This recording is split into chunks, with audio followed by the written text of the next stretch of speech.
The boy who traded his time for gold. Motivational moral story. In the quiet village of Nurabad, where the sun rose golden over the wheat fields, there lived a boy named Rafi. He was clever, cheerful, and full of dreams, yet hopelessly lazy. Each morning, when his mother called, "Rafi, the day is waiting," he would groan, roll over, and say, "There's always tomorrow." He loved dreaming about success, but never took a single step toward it. His books lay untouched, his chores undone, and his time slipped away like sand through open fingers. One evening, as Rafi napped beneath an old mango tree, a shadow fell over him. Opening his eyes, he saw an old man in a shimmering robe, holding an hourglass that glowed like starlight. "Who are you?" Rafi asked sleepily.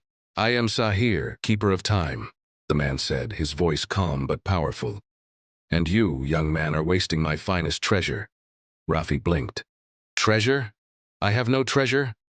Sahir held up the hourglass. "Every grain of sand within this glass is a moment of your life, given freely, yet spent only once. You've been trading it for nothing." Rafi frowned. "But time is endless. There's always more." The old man sighed. "You believe so because you've not yet seen where your time goes." He tapped his staff on the ground, and in an instant the mango tree shimmered, transforming into a giant mirror. Inside, Rafi saw himself lying on the same spot, years older, still dreaming, still waiting. Around him, the village had changed. Children had grown, friends had moved on, and he remained still, forgotten. Rafi's eyes widened. Is that me?" Sahir nodded. "The man who waited for tomorrow until tomorrow ran out." "Can I change it?" Rafi whispered. "That depends," Sahir said, turning the hourglass over. "Would you trade your wasted days for golden hours? Hours of purpose?" Without hesitation, Rafi said, "Yes, I'll do anything." The keeper smiled. "Very well. Each day I'll give you 1 hour of golden time, glowing and powerful. Use it wisely, and your path will open. Waste it, and it will vanish forever."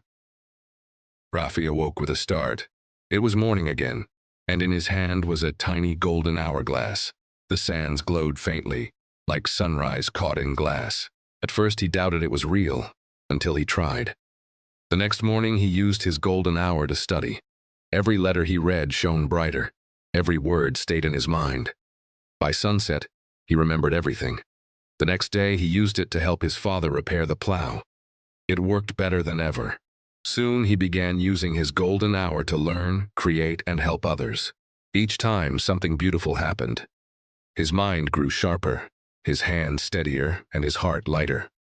Months passed, and Rafi became known across Nurabad as the Golden Hour Boy. He built a water wheel that helped the farmers, started a small school for village children, and wrote songs that lifted spirits during long harvest days. But one evening his friends laughed, saying, "You're always working, Rafi. Rest 1 hour won't matter." He hesitated. Maybe they were right. He left the hourglass on his shelf and joined them by the river. They laughed, sang, and wasted the evening away. The next morning he reached for the hourglass, but it was gone. Panic filled his heart.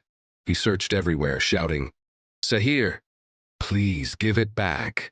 The old man appeared once more, his eyes kind but firm. "I warned you, golden time is never returned once spent on nothing." Rafi's voice trembled. "Then it's over?" Sahir smiled softly. "No, the hourglass only showed you what time truly means. You've learned its worth, and that is your gift now. Every hour can be golden if you choose it to be." From that day onward, Rafi changed completely. He woke before sunrise, worked with joy, and treated every hour as sacred. Years passed, and he grew into a wise man, beloved by the people, sought after by travelers, remembered as the one who taught. Time is the only gold we all receive equally, but only the wise turn it into treasure. And in the little shop he built for children to learn, an old hourglass stood on a wooden shelf, no longer glowing, yet filled with light that never faded.